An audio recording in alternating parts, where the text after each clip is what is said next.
this world can offer me. For I know that He alone can satisfy. Just to know He's leading in my life is worth everything that I might sacrifice. Oh, I want Jesus more than anything. The fame that I might want, and all the things that seem so deep, I'd rather have Him than any praise that men may give to me. I want Him to have control and be the breath of life in me. I'd rather have Jesus, I'd rather have Him than anything. He had power without end. From the heavens He ruled the universe. Countless angels waited on His every call. But one day I saw Him all alone on a road to death and untold agony. Just for me He suffered. Oh, what a price to pay. Magandang umaga po sa inyong lahat. Ito pong ating programa Insight from His Word. Ito po yung kaibigan, si Pastor Ray Sarsuela Chespa ng Northside Baptist Church dito po sa siyudad ng Davao City. Standby po tayo. Good morning po sa inyong lahat. God bless you. Samahan niyo po ako sa maikling panahon at pag-aralan natin at i-meditate natin ang salita ng Panginoon. Psalm 68 po tayo, verses 7 to 18 po tayo. Breath of life in me. I'd rather have Jesus, I'd rather have Him than anything. As I go on through life with Him, there can be no other way. I want Jesus, I want Jesus. Oh, I want Jesus more than anything.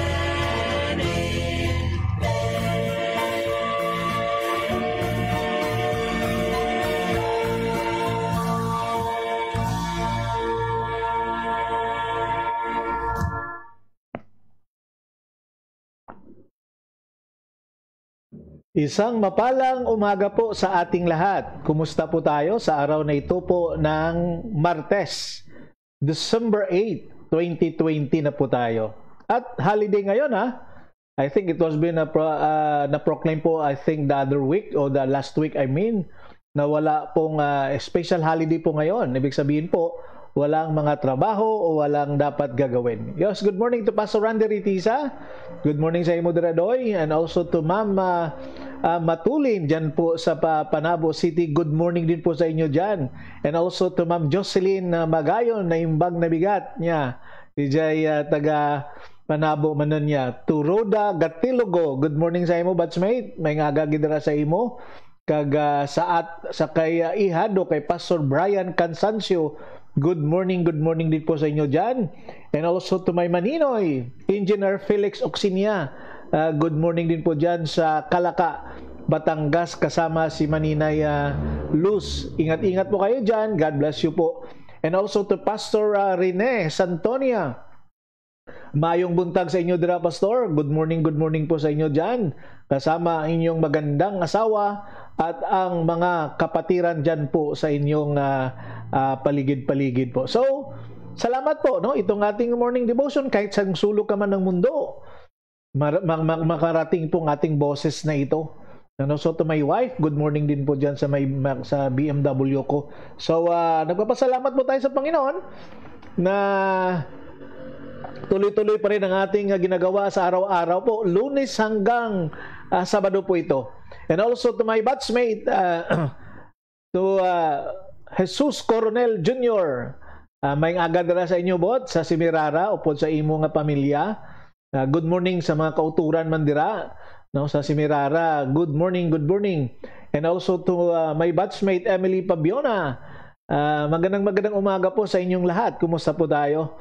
So, isang mainit na po na umaga dito sa Davao City.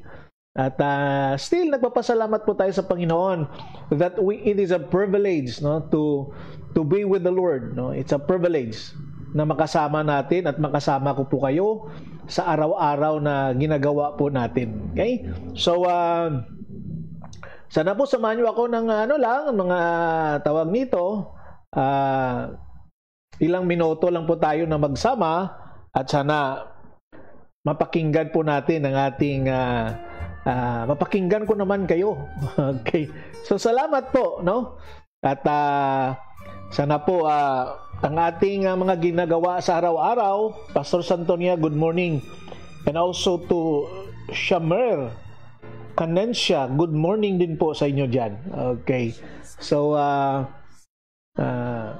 kindly monitor my kung medyo malakas ba yung music natin or baka matabunan yung boses natin, di ba? So ano kayang magandang gawin natin sa araw nito kasi walang klase, di ba? Walang trabaho at I think ang anak ko po parang pupunta ata sila ng Maragusan, ano?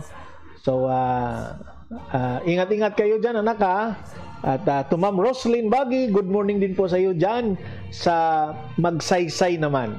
Okay. So, kumusta ang panahon dyan sa inyo? At sana po mag-enjoy tayo sa ating mga ginagawa sa araw-araw. Kasi po kasama natin ang Panginoon. Diba? So, ang ating pong meditation sa umagang ito ay nandito po tayo sa and also to si Rondo diyan sa Sawata, good morning din po sa inyo diyan. Okay, babasahin ko sa inyo po itong Psalm 68 verses 7 to 18 po tayo ngayon. Okay, kahapon natapos natin ang Psalms 1 to 7, 35 verses po ang Psalm 68. At sinulat po ito ni King David. Ang sabi sa verse 7 po, O God, when you lead your people out from Egypt, when you march through the dry wasteland, the earth trembled, and the heavens poured down rain before you, the God of Sinai, before God, the God of Israel. And to Ma'am Cathy Kabugwa Silis, good morning din po sa inyo dyan sa US. Regards kay Pastor Silis. And also to Maihado, John Serhas, dyan sa Nice, Jerhas. Good morning sa inyo dyan. The earth trembled and the heavens poured down rain before you, the God of Sinai, before God, the God of Israel.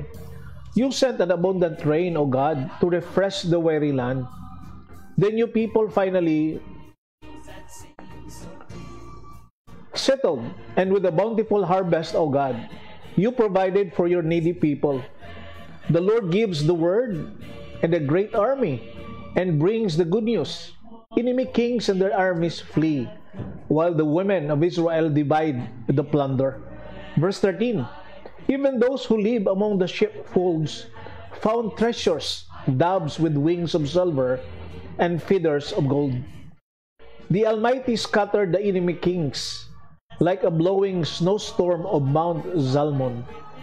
Verse 15, the mountains of Bashan are majestic, with many peaks stretching high into the sky. Why do you look with envy, O rugged mountains, at Mount Zion, where God has chosen to live, where the Lord himself will live forever, surrounded by unnumbered thousands of chariots? The Lord came from Mount Sinai into his sanctuary. When you ascended to the heights, you laid a crown of captives. You received gifts from the people, even from those who rebelled against you. Now the Lord God will live among us there. May the good Lord bless the reading of His Word this morning. Mag-pray po muna tayo. Panginoon, nagpapasalamat po kami sa umagang ito. Panibagong opportunity, panibagong mga privileges na ibinibigay mo po sa amin. And the most, your mercy is new every morning. Thank you so much, Lord, for how you've been faithfully providing our needs. Salamat, Panginoon. Salamat sa pagbantay mo po sa amin. Ikaw po ang aming sustainer. Ikaw po ang aming provider. You're the one who protected us. And thank you, Lord, for your presence. That is the great blessing that we receive, is your presence in our lives. So, Panginoon, nagpapasalamat po kami sa aming pong mga shortcoming sa buhay, sa mga pagsubok, sa crisis, na dyan ikaw, Panginoon, that we could still rejoice and praise you sa mga pagsubok sa buhay namin, Panginoon. O Lord, have mercy on us, to your children. Sa lahat po na nagbo-view ngayon, nakikinig, Lord, gamitin mo po ang iyong salita na maging stronger ang aming panampalataya po sa iyo. Give us a faith that can move mountains, but most faith that can move ourselves to trust and to rely everything without any doubt. Lord, ibigay mo po sa amin ito because alam po namin, Panginoon, na walang imposible po sa iyo. Sa may mga sakit, Panginoon, Lord, bisitahan mo po sila. Pagalingin mo sila, Panginoon, through your power. Financially, we ask your blessing, Lord. Thank you for the Raven. Thank you for using your children na ma-meet ang aming mga pangailangan, Panginoon. Lord, I've been praying for this program every morning, Lord. We are doing this, Lord, because this is what you want us to do. To share the gospel. To announce the good news. To announce the truth about heaven. And we need to anticipate your coming and the heaven that you've been preparing for each one who give their lives and receive you as their Lord and Savior, nothing less. Lord, tulungan mo po kami na ikaw po ang unahin namin sa araw-araw na ginagawa namin. You should be the priority. You should be the first. Lord, help us na sa mga success namin, Panginoon, mag-satisfied kami. Sa mga endeavors namin, Panginoon, we need your presence. In our success and prosperity in life, nadyan ka, Panginoon, because we all know that there is joy, there is happiness na makantam namin, Panginoon, pag nasayo kami, Panginoon. Lord, tulungan mo po kami. Maraming mga pagsubok, maraming mga temptasyon na dumadating sa buhay namin. At ang nakakalungkot, minsan natatalo kami sa mga pagsubok na ito. Lord, tulungan mo kami to focus on you alone. Tulungan mo kami, Panginoon, ang aming buhay ay nakasentro lamang sa iyo. At ang lahat po na nakikinig ngayon, pagpalain mo, Panginoon. At ang lahat po na nanonood nito ng replay, Lord, pagpalain mo rin po sila. Kung ano mang ginagawa nila ngayon, Panginoon, sa trabaho man sila, papunta, nagta-travel sila, Panginoon, O Lord, guide them. Especially to my son-in-law and their family, Jem, si Ate Peebles, and then si Nice, going to Maragusan. Lord, protect them under your care. Ingatan mo sila, Panginoon, ibalik mo sila mamayang hapon. That they will enjoy the nature, they will enjoy your goodness. At kami din po dito, my wife, Casey and Karen, I pray praying also for them, Lord. At ang lahat, Panginoon, maybe I could not mention names, but you have seen their needs. You have seen their loneliness. Lord, give them happiness na ikaw lang po ang makabigay niyan. So Lord, once again, salamat po sa umagang ito. We love you so much, Lord, and thank you, Lord, for the gift of salvation. In Jesus' name we pray. Amen. Okay, so sino ba? No? Si Esther Batukael, good morning din po sa inyo dyan. No? Good morning, Es, dyan po sa Panabo City. Oh, to my friend, Pastor Edel Singson, good morning. Nakakamiss ka, no? And then to Edem, kay Mrs. Coronel, sa kay Eden, good morning naman sa inyo dyan sa Simirara Island. Okay, good morning, good morning. Kumusta dira sa Simirara? How's the weather? How's the COVID there? So, dito sa Davao, talagang ang COVID dito, parang ayaw umalis. Iwan ko ba? Okay. So, tuloy-tuloy na po tayo sa ating meditation sa umagang ito, sa Psalms 68 po. Okay, and then mamaya, magbatian naman tayo muli. Okay? You know what? Dito po, David describes the victories of God. Sa binasa natin kanina sa verse 7. No? Sabi sa verse 18, you have ascended on high. You have led captivity captive. You have received gifts among men. You know what? This is a picture of our Lord Ascension. At makikita din po natin at mababasa din po natin sa New Testament, no? Sa Ephesians chapter 4 verse 8. So, the victory, David described ang victory sa Panginoon. Tingnan po natin dito. Look what Jesus had performed for us. Una sa verse 7. God, sabi niya dyan, oh God, when you went out before your people. So first, He went before us. Nauuna palagi ang Diyos sa atin.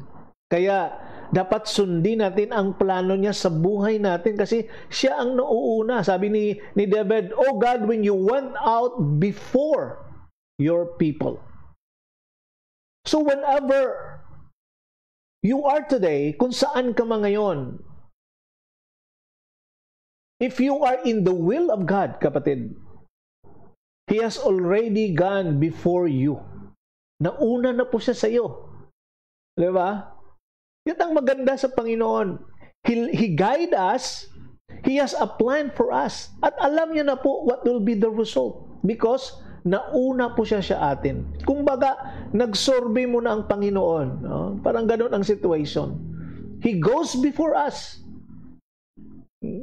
So the picture na makikita po natin is the nation of Israel going through the wilderness. Kung bakit doon sila pinadaan ng Panginoon. May mga purposes po yun. May mga layunin po yun. Kung bakit doon sila pinadaan. Diba? God didn't expect Israelites to figure out the logistic for themselves. At makikita po natin yan. Diba? At isang situation po that by night, ano ba? They were being led by the pillar of fire. At sa umaga naman, at yung clouds. Kasi wala namang compass doon, wala namang kung ano ang mga radar na kailangan nila because they do not know the place. But give them. Through the leadership ni Moses, sinasabi ng Panginoon, just tell them to go. Kasi may sinusundan naman sila, di ba? The pillar of fire sa gabi.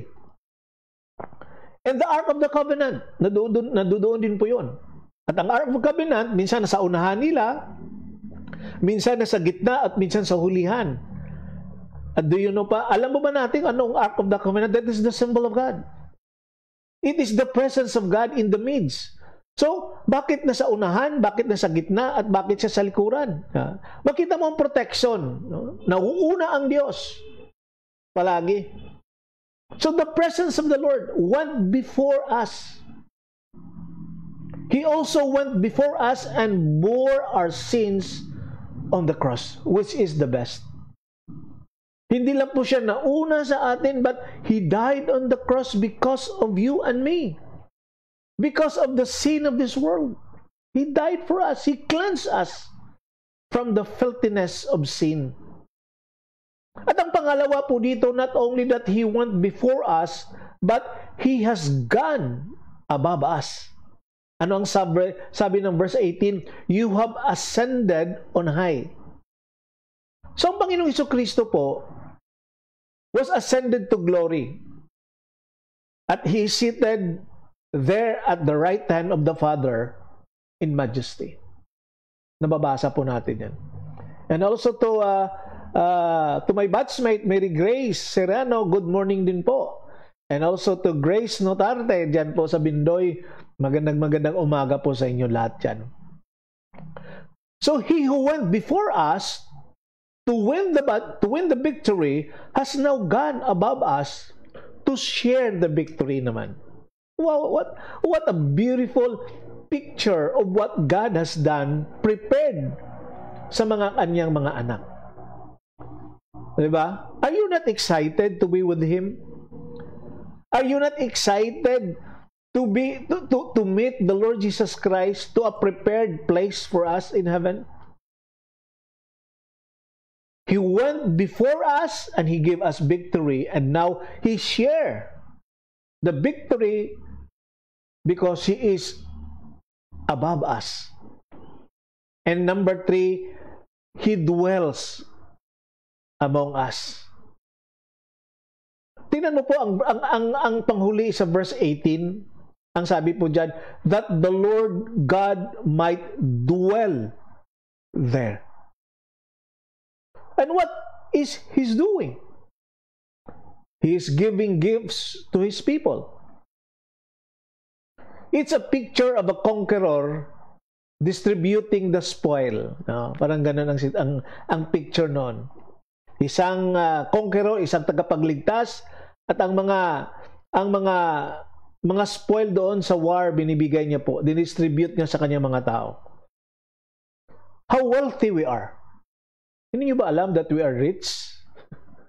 Maybe not on money, but maybe in the spiritual aspect. How much we have to thank Him for. Will you trust the victory today?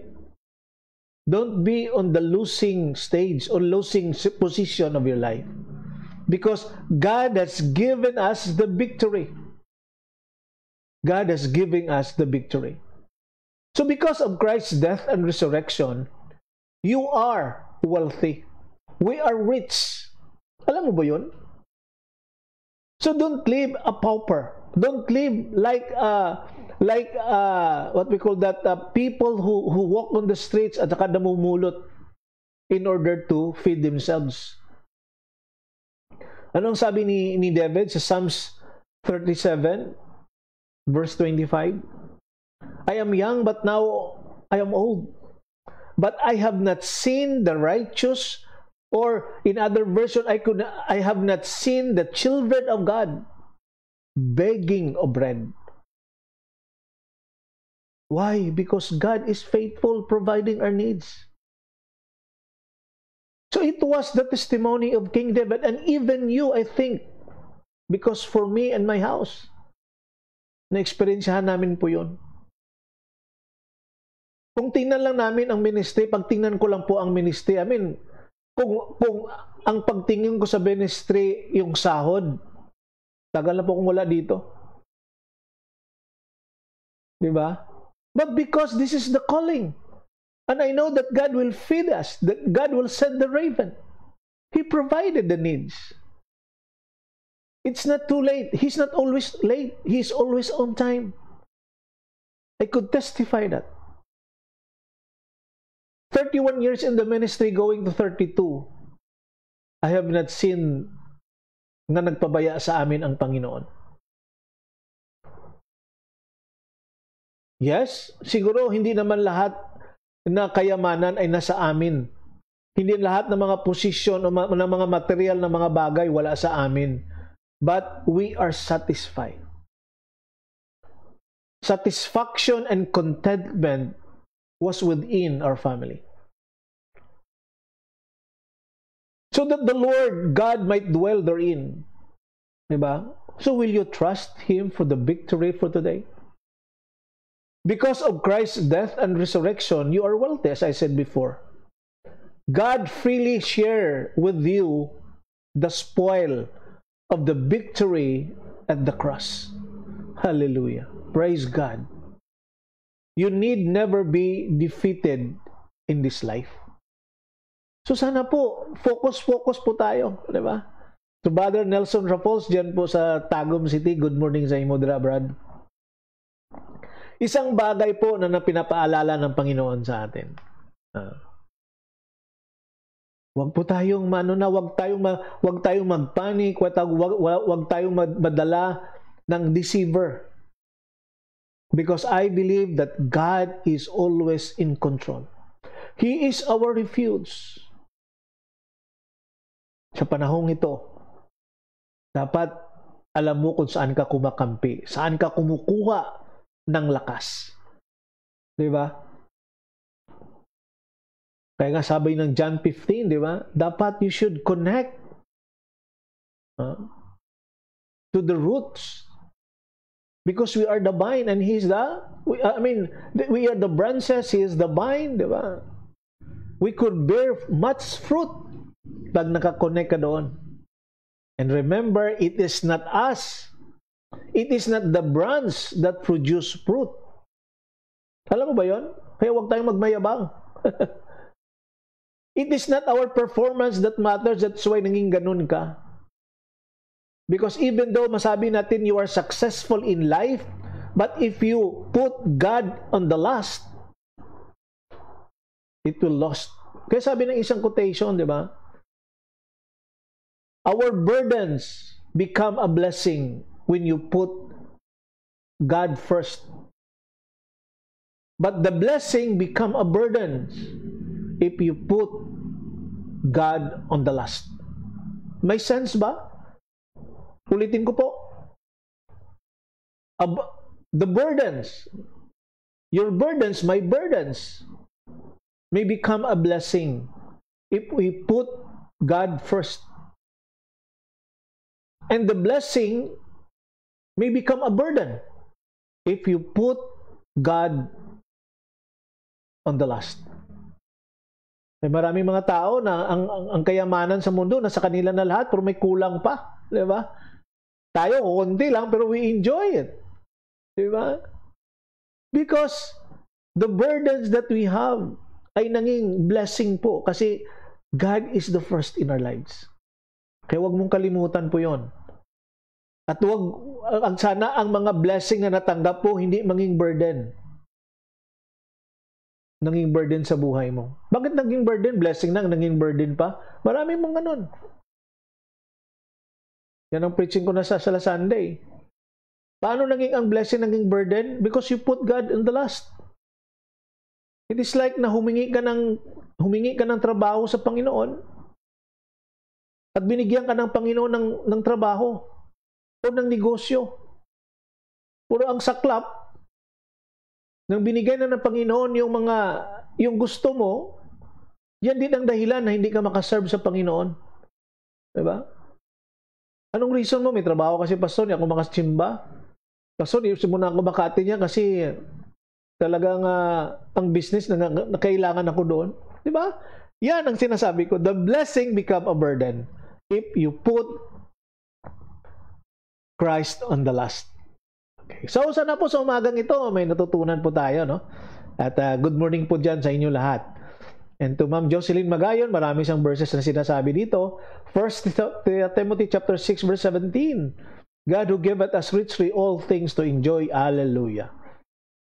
To enjoy, And in Psalms 46 verse 10, God is our refuge and strength and very present help in times of trouble. Praise the Lord. So, kapatid, put God first in your life so that the burdens become a blessing. Kita-kita tayo bukas muli. At ito po yung kaibigan, Pastor Ray Sarzuela Chespa ng Northside Baptist Church dito po sa siyudad ng Davao City. Tapat tayo sa Diyos kasi po ang Diyos ay tapat sa atin.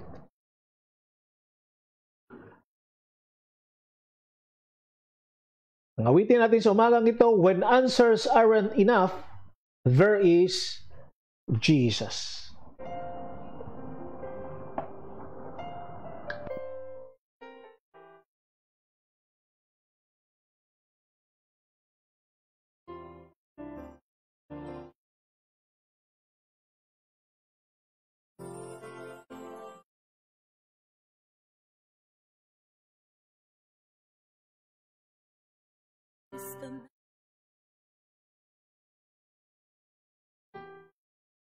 You have come far,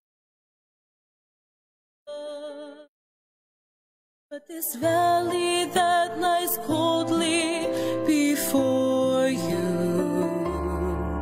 casts a shadow you cannot overcome. Just when you thought you had it all together, you knew every verse to get you through. But this time all the sorrow broke more than just your heart, and reciting all those verses just won't do. When answers aren't enough, there is Jesus. He is more than just an answer to your prayer, and your heart will find a safe and peaceful refuge.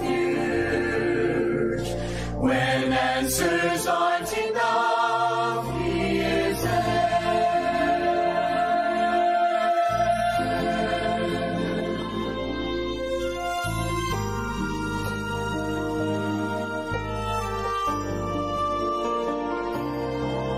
Instead of asking why did it happen, think of where it can lead you from here. And as your pain is slowly easing, you can find a greater